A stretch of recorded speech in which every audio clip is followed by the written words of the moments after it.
దేవునికి స్తోత్రములు. దేవుని బిడ్డలారా అంతా క్షేమంగా ఉన్నారండి.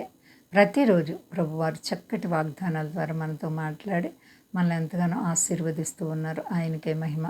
అంతా క్షేమంగా ఉన్నారండి. ఈరోజు దేవుని వాగ్దానం రోమీలకు 12:12 ప్రార్థన యందు పట్టుదల కలిగి ఉండుడి. దేవుడి గొప్ప వాగ్దానం మన జీవితాల్లో నెరవేర్చునుగాక. ఎంత గొప్ప దేవుడో చూడండి. ప్రార్థన ఎలా ఉండాలంటే పట్టుదల కలిగి ఉండాలి. మనం ఏదైనా ఒక పని తలపెట్టినప్పుడు అది అయ్యే వరకు నిద్రపోం కదండి. ఆహారం తీసుకోము. ఆ పని పూర్తయ్యే వరకు కూడా కొంతమంది ఏదైనా చేయాలనుకుంటే ఇంకా అది అయ్యే వరకు కూడా నిద్రపోరు, తినరు.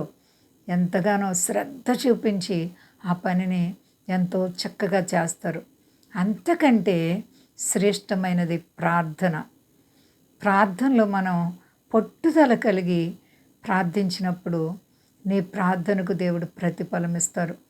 ఎలాంటి పరిస్థితుల్లో నీవు ఉన్నా, అశాంతిలో ఉన్నా, కష్టాల చేత బాధల చేత నీవు నలిగిపోతున్నా సరే ప్రార్థించు. యేసుప్రభువారు అందుకే అన్నారు, మీరు విసుగక నిత్యము ప్రార్థించండి అని. నిత్యము ప్రార్థించాలి. మీరు శోధనలో ప్రవేశింపకుండానట్లు మెలకువ కలిగి ప్రార్థన చేయమంటున్నారు ప్రభువారు. కాబట్టి ప్రార్థన యందు నిలకడ కలిగి ఉండండి. నామకార్థంగా ఏదో స్తుతించేసి మానేయడం కాదు, కానీ నీవు ఏది అడిగినా సరే దేవుణ్ణి ఇది అవ్వింది, ఇది జరిగిపోయింది అనేటువంటి గొప్ప విశ్వాసాన్ని కలిగి ఉండాలి. చూడనిది నీవు చూసినట్లుగా నమ్మాలి. కనిపించిన దాని యందే నీ నిరీక్షణ కలిగి ఉండాలి. ప్రార్థన అనగా దేవుని నీవు ఆత్మ ద్వారా చూస్తావు తప్ప కన్నులతో చూడలేవు. అలాగే ప్రార్థన నీవు చేస్తున్నప్పుడు నీ ప్రభు ఆత్మీయంగా నిన్ను బలపరిచి ఆశీర్వదిస్తారు. నీ ప్రార్థనలకు ప్రతిఫలం ఇస్తారు. ప్రియ సహోదరి సహోదర, కష్టాలు బాధలు వచ్చినప్పుడు నీవు ప్రార్థించు. కొంతమందికి బాధలు వస్తే ప్రార్థించరు, కొంతమందికి అన్నీ కలుగుంటే ప్రార్థించరు. మరి ఎప్పుడు ప్రార్థన చేయగలం? ప్రార్థనా జీవితం ఎప్పుడు ఉండాలి. నువ్వు సుఖాల్లో ఉన్నా, కష్టాల్లో ఉన్నా ప్రార్థించు. పట్టుదల కలిగి ప్రార్థించు. నీ ప్రార్థన ప్రభు ఆలకిస్తారు.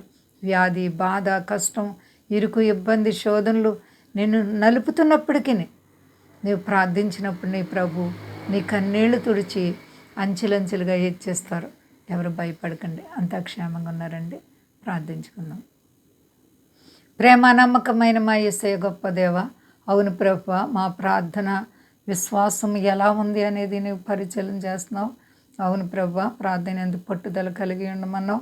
మేము ప్రార్థించట్లో విసుకగా ప్రార్థించడానికి నేర్పించండి. అలాగే ప్రభువా, మా దేశాన్ని, దేశ నాయకులను కాపాడండి.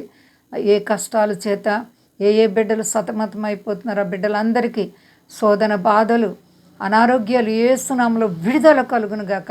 అందరికీ క్షేమాన్ని దయచే ప్రభువా, మీకు వందనాలు, స్తోత్రాలు చెల్లిస్తున్నాను ప్రభువా. అందరి కన్నీళ్లు తొడవండి, నెమ్మది, సంతోషం ఇచ్చి మహిమ పొందు. శక్తి గలేసైనామని అడుగుచున్నాను తండ్రి, ఆమేన్. అందరికీ వందనాలండి. మా కొరకు పరిచయ కొరకు అందరూ ప్రార్థించండి. ప్రభువారు మిమ్మలను, మీ బిడ్డలను, మీ కుటుంబాలను దీవించి ఆశీర్వదించును గాక. ఆమేన్.